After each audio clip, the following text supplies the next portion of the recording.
पूर्वोत्तर प्रदेशीय मारवाड़ी सम्मेलन के नवनिर्वाचित अध्यक्ष ओम प्रकाश खंडेलवाल व उनकी कार्यकारिणी का शपथ विधि समारोह तदर्थ समिति के संयोजक प्रहलाद राय तोदी की अध्यक्षता में संपन्न हुआ। कार्यक्रम जूम ऐप के माध्यम से आयोजित हुआ, जिसमें पूर्वोत्तर की सभी शाखाओं ने जुड़कर समारोह को देखा।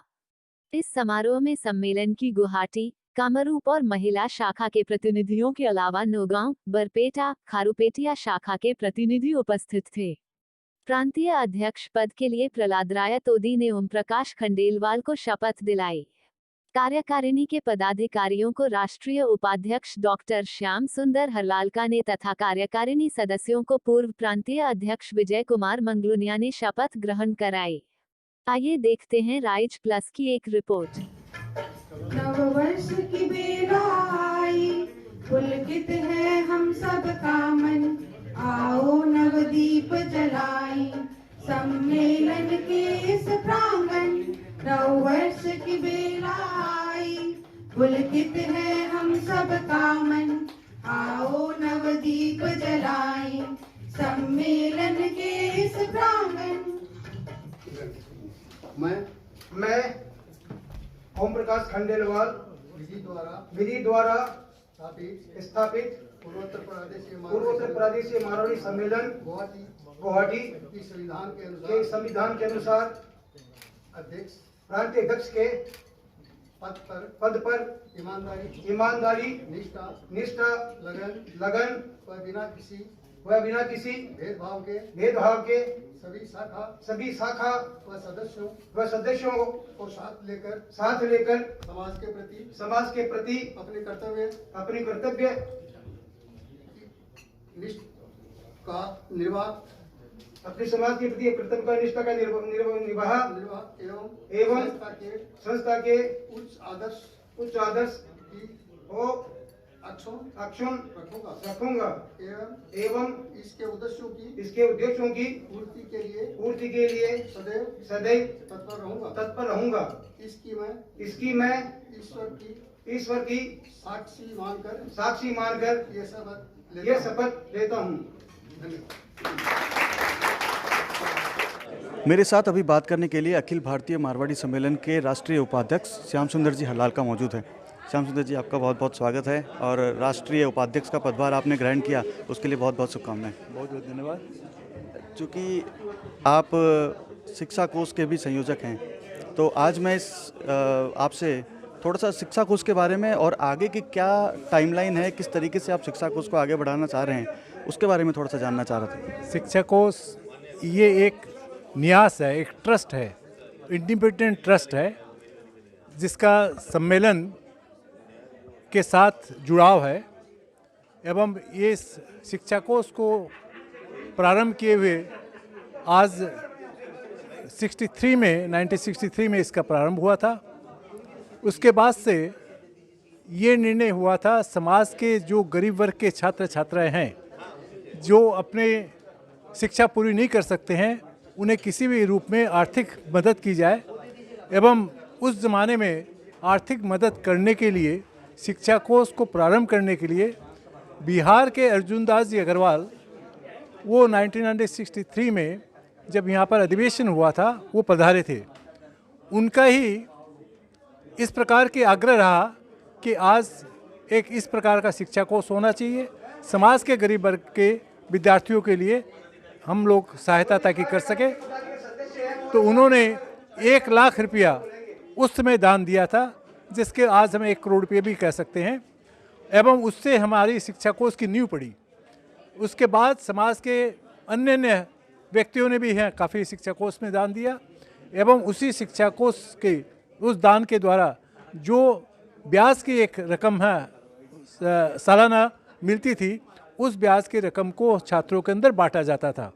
जो इंजीनियरिंग, मेडिकल, अन्य हैं जो सेवा में अन्य शिक्षा के लिए जो आग्रही थे, एवं उस समय तक कम से कम सैकड़ों मारवाड़ी हैं निर्धन छात्रों को ये मदद मिली और समाज ने इंजीनियर, डॉक्टर इत्यादि हैं उसके वजह से तैयार भी किए। लेकिन आस्ते आस्ते इसके खर्च उनका बढ़ता गया। शिक्षा कोष के पास इतना धन नहीं रहा कि हम खर्च के अनुसार उनको देते रहे। आज भी शिक्षा कोष हमारा मौजूद है, उसके अंदर इतना हमारे पास धन नहीं है कि हम उन छात्रों को आज की ज़रूरत के हिसाब से पूर्ण कर सके। बाद में एक समय ऐसा भी आया, आज से करीब 3 दशक पहले, कि यहाँ पर असम के अंदर जब आंदोलन चल रहा था तो उस आंदोलन की स्थिति में यहाँ पर छात्र लोग अपना अध्ययन नहीं कर पा रहे थे। तो शिक्षा कोष की तरफ से ये निर्णय लिया गया कि हम एक ज़मीन खरीदें, वो भी असम के बाहर नज़दीक में एक ही स्थान था जो शिलोंग, और उस ज़मीन को खरीदकर उसके ऊपर एक छात्रावास बनाए। कारण वहाँ पर निरामिष भोजन की कोई व्यवस्था वाला छात्रावास था नहीं, एवं एक छात्रावास का गठन किया गया, निर्माण किया गया। उस छात्रावास के अंतर्गत मारवाड़ी लड़के काफ़ी आए, रहने भी लगे एवं उन्होंने शिक्षा भी ग्रहण की। बाद में समय के अनुसार यहाँ पर जब परिस्थितियाँ सुधर गई तो वो छात्र शिलोंग जाना बंद कर दिए। फिर उस छात्रावास का कोई व्यवहारिक उपयोग नहीं रहा और छात्रावास आस्ते आस्ते वो बंद हो गया। आज हमारी वो ज़मीन जो वहाँ पर है, वो भी, उसकी कीमत भी काफ़ी बड़ी कीमत हो गई है। अब इस प्रकार का विचार चल रहा है कि हम किसी भी सूरत में लड़कियों के वास्ते छात्रावास की ज़रूरत है गुवाहाटी में। कारण कि पूरे असम की जो लड़कियां हैं गुवाहाटी में पढ़ने के लिए आती है, उनके पास कोई छात्रावास की व्यवस्था नहीं है। इसलिए कोई न कोई मेस वगैरह में है वो रहती है, जहाँ पर उनकी सुरक्षा की व्यवस्था नहीं है और सही स्थान भी नहीं होता है। इसलिए आज कई सालों से हम प्रयास कर रहे हैं और ये भी कई बार कईयों ने सुझाव भी दिया कि हमारी वो जो ज़मीन शिलोंग के अंदर पड़ी है उसकी कोई उपयोगिता नहीं है, उसे ही क्यों न बेच दिया जाए और उसके धन से हम यहाँ पर एक बड़ा छात्रावास खड़ा करें जिसके अंदर करोड़ों रुपए की आवश्यकता होगी। तो दोनों तरफ से प्रयास चल रहे हैं, समाज से भी लोग आगे आ रहे हैं कि हम अपना धन देंगे, आप छात्रावास खड़ा कीजिए। साथ में हम वो भी प्रयास कर रहे हैं। एवं आज हमारा ये शिक्षा कोष का कोष भी है, लेकिन हम उतनी मदद नहीं कर पा रहे हैं जितनी मदद हमको करनी चाहिए थी।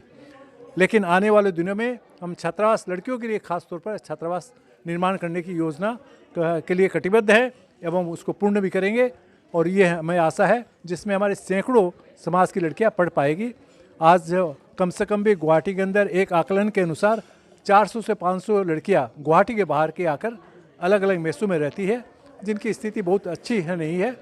एवं छात्रावास अगर हो जाए तो कम से कम 200 लड़कियों का एक छात्रावास बनाने का, निर्माण करने की योजना है, जिसे अमली जामा पहनाने का शिक्षा कोष एवं सम्मेलन का प्रयास है।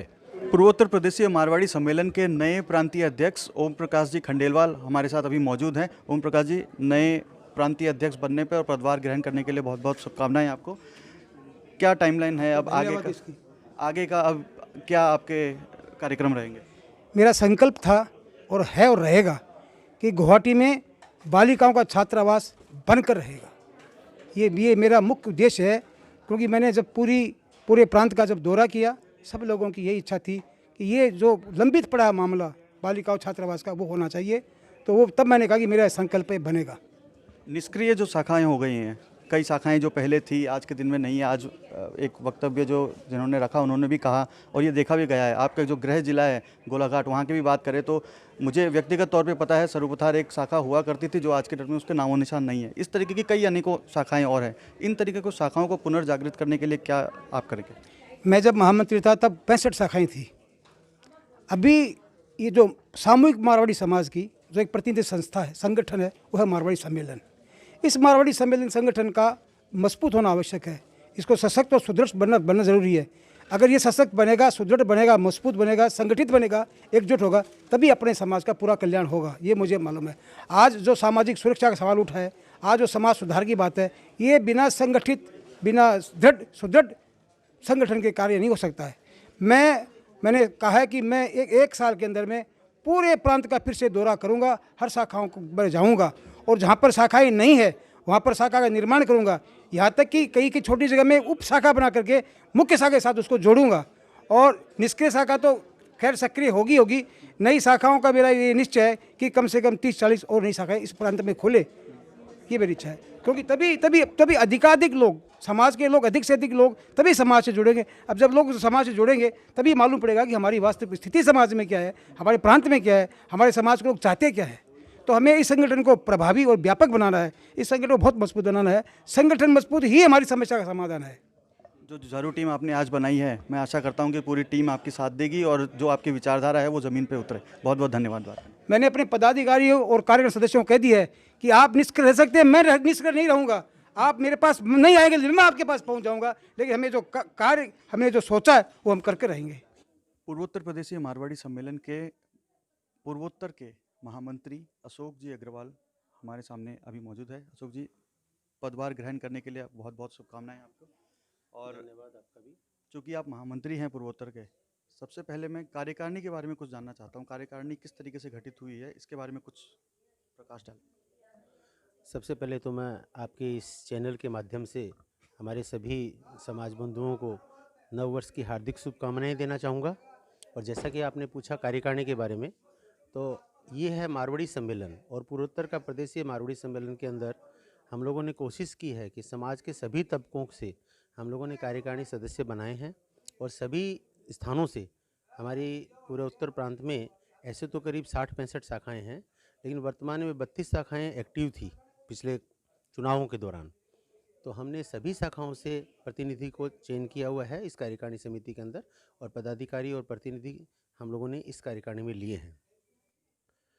और करीब करीब 9 हम लोगों ने समितियां बनाई हैं, उप समितियां, उनके संयोजक बनाए गए हैं, तो वो अलग अलग अपना अपना काम करेंगी। तो एक महामंत्री होने के नाते संगठन की मजबूती के लिए क्या करेंगे आप? हमारा सबसे पहला फोकस तो रहेगा, जैसे मैंने थोड़ी देर पहले कहा कि 60-65 शाखाएं हमारी चलती थी, पहले कार्यरत थी, और अभी हमारी जैसे इस पिछले चुनावों में 32 शाखाएं जो पार्टिसिपेट की हैं। तो अभी सबसे पहला हमारा उद्देश्य यही रहेगा कि जो बाकी निष्क्रिय शाखाएं हैं उनको हम लोग सक्रिय करें। हमारा जगह जगह हर स्थान पर दौरा हम लोग करेंगे, सब शाखाओं के पदाधिकारियों से बात करेंगे और हम लोग कोशिश करेंगे कि सारी शाखाएं पुनः सक्रिय हों और हमारे जो लाइफ मेंबर्स हैं वो हर शाखा में बने। अभी हमारे लाइफ मेंबर्स की बहुत कमी है। बड़े स्थानों की शाखाओं में लाइफ मेंबर्स हैं, लेकिन छोटे छोटे स्थानों की शाखाओं में लाइफ मेंबर नहीं है। ऐसी बात नहीं है कि वहाँ पे लाइफ मेंबर बन नहीं सकते हैं। प्रॉब्लम क्या है कि उस तरह के नेतृत्व आना पड़ेगा। नेतृत्व हमें मजबूत बनाना है और शाखाओं को सक्रिय करना है।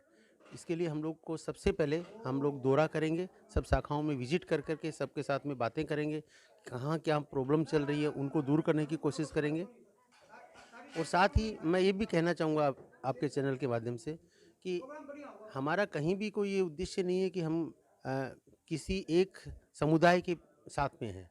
हमारा एक ही उद्देश्य है पूर्वोत्तर मारवाड़ी सम्मेलन का कि जितने भी अपने मारवाड़ी समाज के घटक दल हैं, चाहे वो ब्राह्मण समाज हो, चाहे अग्रवाल समाज हो, चाहे जैन समाज हो, ओसवाल समाज हो, किसी भी समाज, हमने सब समाज के प्रतिनिधि हमारे इसमें कार्यकारिणी में रखे हैं। और हमारी कोशिश यही रहेगी कि सभी समाज को हम साथ में लेकर के और आगे बढ़ें, ताकि हमारा जो एक लोगों की जो धारणा है सम्मेलन के प्रति, जो एक्सपेक्टेशंस हैं, वो हम पूरी कर सकें। संस्कार एवं संस्कृति समिति की पूर्वोत्तर की संयोजिका प्रेमलता खंडेलवाल जी हमारे साथ अभी मौजूद है। आपका बहुत बहुत स्वागत है। आपका जो मनोनीत किया गया है संयोजिका के पद पे, उसके लिए बहुत बहुत शुभकामनाएं। आगे का क्या कार्यक्रम रहेगा? पहले तो मैं राइस प्लस को बधाई दूंगी कि आप लोग बहुत द्रुत गति से और सेवा कार्य कर रहे हैं और हम लोग भी आपसे जुड़ के सेवा कार्य में सहयोग कर रहे हैं। ये समिति का गठन सुनते हैं बहुत वर्षों से हुआ, लेकिन मेरे मन में एक दिन आया कि भाई ऐसा तो होना चाहिए कि संस्कारों का हनन हो रहा है। अभी इस युग के अंदर में कैसी कैसी घटनाएं सामने आती है टीवी में, तो महिलाओं के लिए बहुत बड़ी शर्म की बात है। तो मैंने ये सोचा कि संस्कार के अंदर में ज़रूर कहीं ना कहीं कोई कमी है। तो फिर ऑल इंडिया वाले को पता क्या चला, उन्होंने मुझे वहाँ से मेरा नाम डाला कि इसको यहाँ पे बनाइए। तो मेरा तो क्या, देखिए एक दिन की बात है नहीं, इसके अंदर में जो महिलाएँ हैं ना वो टकसाल है एक्चुअली, क्योंकि अगर बच्चों का निर्माण करना है तो वो महिलाएँ ही करती है। तो अब मैं इसको किस रूप में करूँगी, क्या नहीं करूँगी, मैं ये नहीं जानती हूँ, लेकिन एक बीजारोपण मैं ज़रूर करूँगी। और मेरी इतनी महिलाएं संस्थाएं हैं, उन महिला संस्थाओं के साथ में बीच बीच में मैं जाके मीटिंग करूँगी, उनके विचार जानूँगी और हम इसको कैसे सही रूप में लाएं, ताकि हम अपने समाज में, अपने देश में, विश्व में महिलाओं की जो अवस्था है उसको बड़े ही सम्मान से देखा जाए। दुर्गा, सरस्वती, काली ये तो अपन कहते हैं, लेकिन वो स्थान उनको अवश्य मिलना चाहिए, क्योंकि भारत का कल्याण तभी होगा, क्योंकि सृष्टि की रचना भी तो दुर्गा जी से हुई थी। तो उसी हिसाब से हर महिला का घर में भी सम्मान बहुत आवश्यक है और ये संस्कार का बीजारोपण महिलाएं करती है। इसमें मैं देख रही हूँ कि महिलाएं अब ऐसे है कि उनको अपना कुछ करना, ऐसा मैंने देखा। महिलाएं करती है बच्चों का, लेकिन उनको अपने लिए भी साथ साथ में करना। तो मैं ये कहती हूँ कि अगर वो माँ बनती है तो वो सिर्फ माँ है, उन्हें जो कुछ करना है वो पहले करिए, पर जब बच्चे का निर्माण होता है तो अपनी पूर्ण भूमिका माँ के रूप में आप निभाएंगे तो मैं सच कहती हूँ कि एक पल में स्वर्ग पृथ्वी पे आ जाएगा और ये कार्य महिलाएं करेगी। मैं ईश्वर से प्रार्थना करती हूँ कि इस कार्य में मुझे इस योग्य बनाए कि मैं देवी कार्य में सहयोग कर सकूँ।